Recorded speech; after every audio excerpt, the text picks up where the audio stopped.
Bonjour à tous et à tous. Monsieur Ducot, nous allons commencer le cours sur le money management. Tout d'abord, première question, est-ce que vous m'entendez? Est-ce que vous voyez bien mon écran avec la souris qui bouge sur cet écran?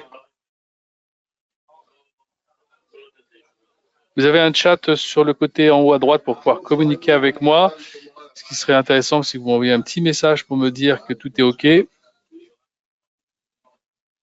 afin qu'on puisse commencer le cours en étant certain que tout le monde reçoit l'image et le son.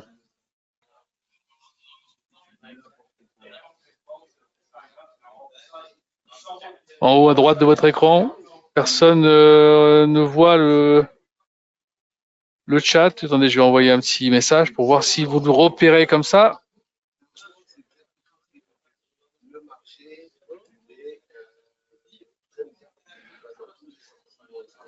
Écoutez, on va commencer le cours en espérant que tout le monde reçoit. Alors, qu'est-ce que c'est que le money management? Le money management, c'est une façon de pouvoir gérer le risque de son capital. C'est-à-dire, on a de l'argent et on doit essayer de gérer au mieux les prises de position que l'on prend en se donnant en respectant un pourcentage de risque.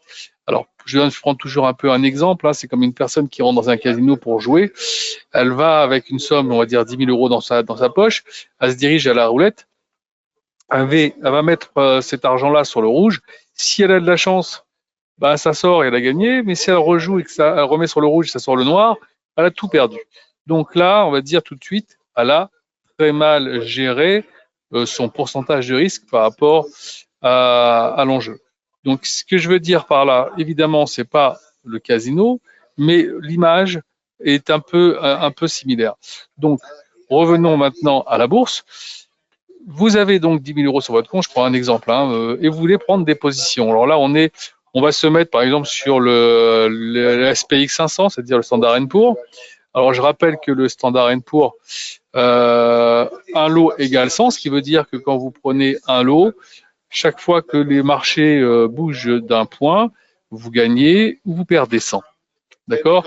Si j'ai maintenant un pourcentage à respecter, alors le pourcentage, il peut être entre 2 et 7%. 2 pour ceux qui sont les plus frileux, 7% qui aiment bien, pour ceux qui aiment bien prendre des risques.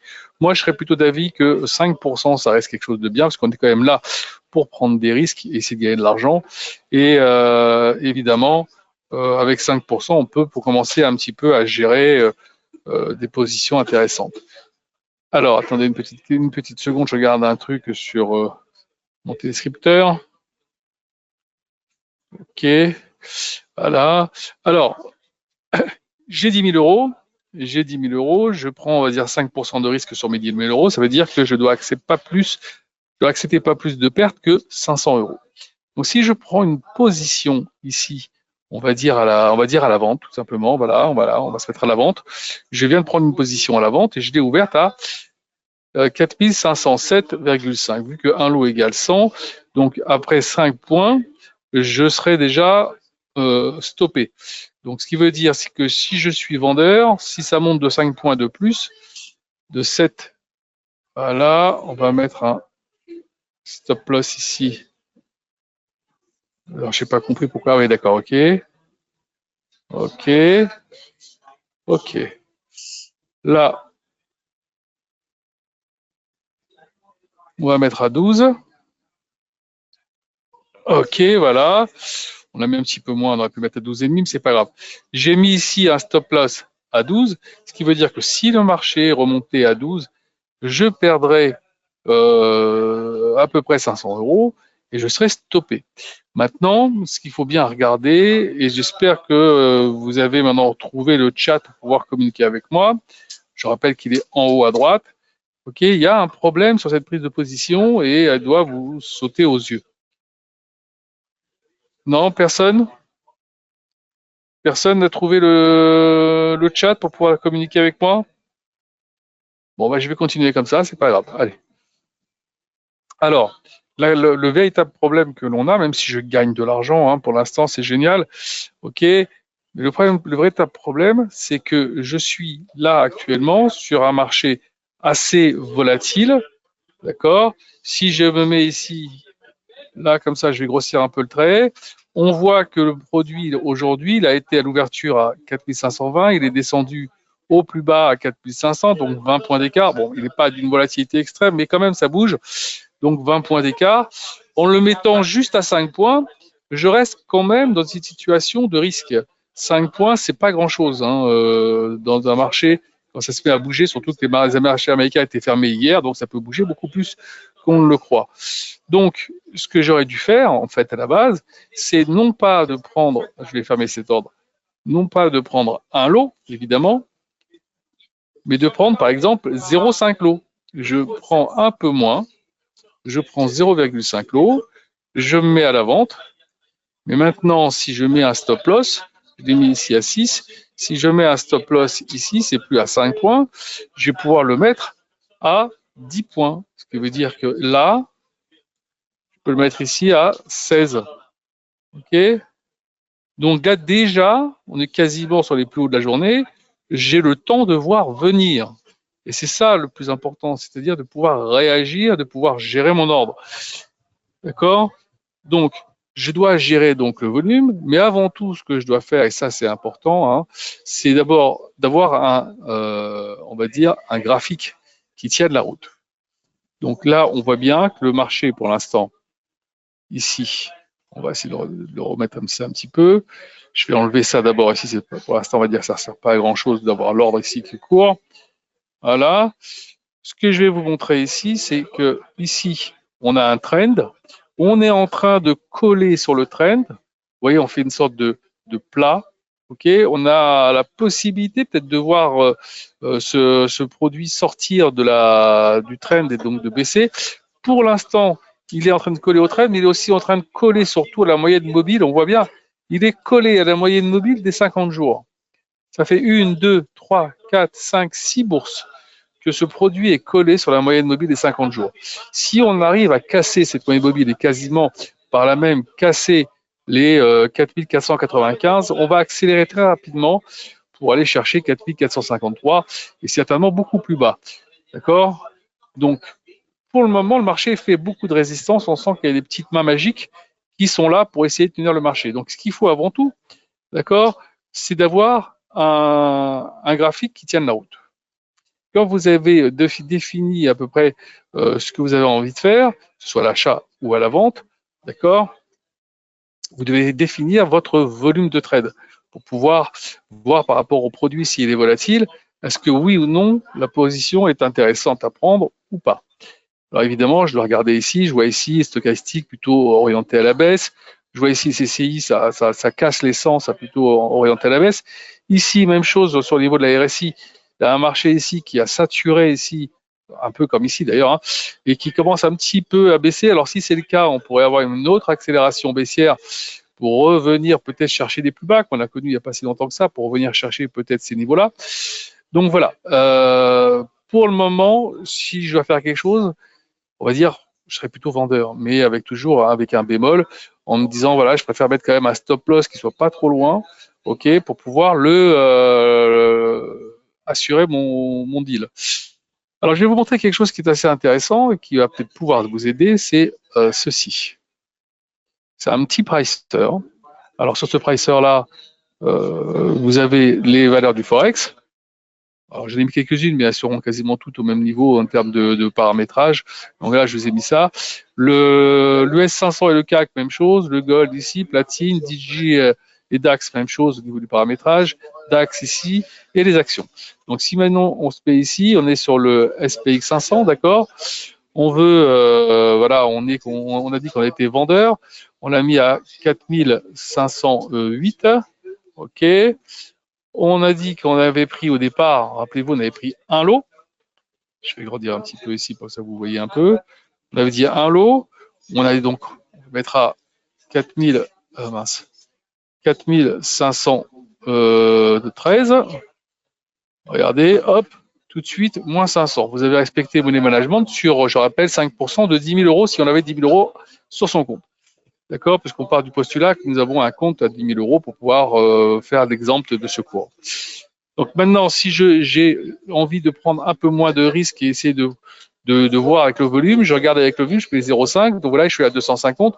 Donc si c'est ce qu'il me dit ici que je peux mettre mon stop loss à 18. Là, hop, moins 500. Donc après, vous pouvez même peut-être même par, on va dire, pas tâtonnement, hein. Imaginons que vous faites 0,10 lots, d'accord? Vous voyez que vous êtes à 100. Bah, forcément, ici, vous avez la possibilité de reculer encore votre stop loss et de le mettre, par exemple, à 30, on va dire. Voilà, on est à 220, donc vous pouvez mettre même quasiment à 60. Vous voyez? Voilà, on est à 520. Vous voyez? Donc, vous avez la possibilité de vous mettre un stop loss assez large sur votre deal et de gérer.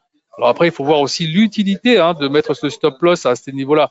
Si je le mets à 60, est-ce que ça équivaut à quelque chose? Ça équivaut au haut de la bande de Bollinger. Pourquoi pas? D'accord? Mais encore que si on rebondit sur ces niveaux-là, il faudra savoir pourquoi on rebondit à ces niveaux-là. Est-ce qu'il n'est pas plutôt intéressant de fermer la position avant? Là, ça, c'est des choses qu'il va falloir regarder.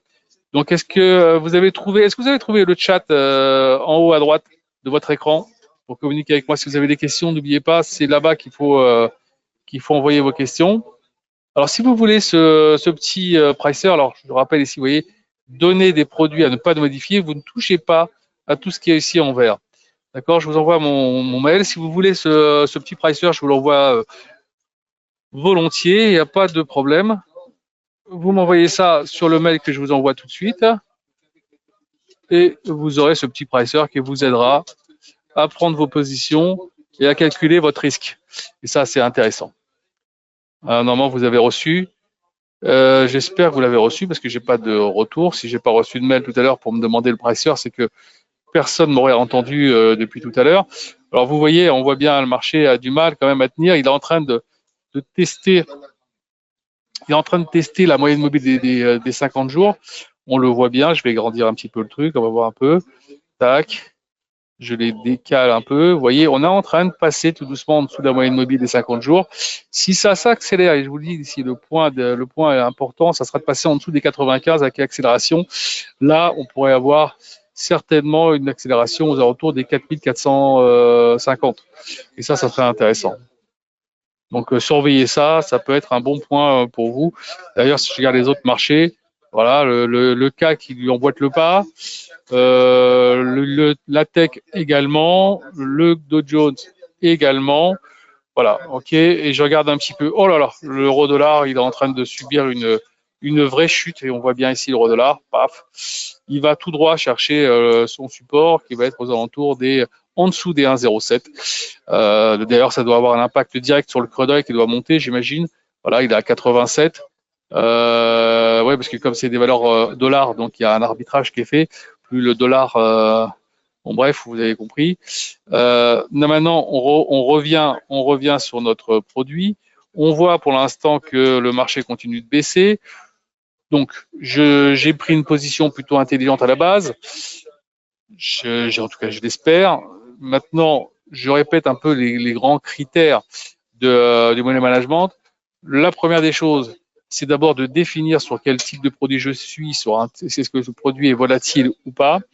Une fois que j'ai regardé ça, c'est regarder le graphique que j'ai pour savoir quels sont les points intéressants pour pouvoir ouvrir cette position. Quand j'ai défini cette position, je dois donc définir aussi un volume de trade, choisir aussi un risque maximum que je peux accepter ou que j'ai envie d'accepter, que comme je l'ai déjà donné une fourchette au niveau du money management, ça peut aller entre 2% et 7%. Moi, j'ai travaillé avec 5% parce que je trouve que c'est intéressant d'avoir quelque chose de médian pour assumer un minimum de risque et essayer de gagner de l'argent. Quand vous avez fait tout ça, que vous avez tout mis ça en place, vous avez choisi votre volume, vous vous positionnez, vous mettez votre stop loss, vous le calculez avec le petit pricer que je vous ai montré tout à l'heure. Si vous le voulez, encore une fois, je vous ai envoyé mon mail avec la possibilité de recevoir ce pricer. Je vous l'envoie volontiers, donc n'hésitez pas. C'est quand même quelque chose qu'il faut garder en tête et essayer de travailler avec. Si vous faites tout ça, je pense que ça devrait bien se passer. Pour ceux qui ne savent pas faire un graphique, je vous rappelle que jeudi, il y a un cours sur les outils d'analyse technique et comment faire un graphique. Je vous invite à y participer pour pouvoir apprendre à faire au mieux vos graphiques et donc par là même décider des positions que vous devez prendre. S'il n'y a pas de questions particulières, je vous attends pour les prochains webinaires. Je vous dis à bientôt.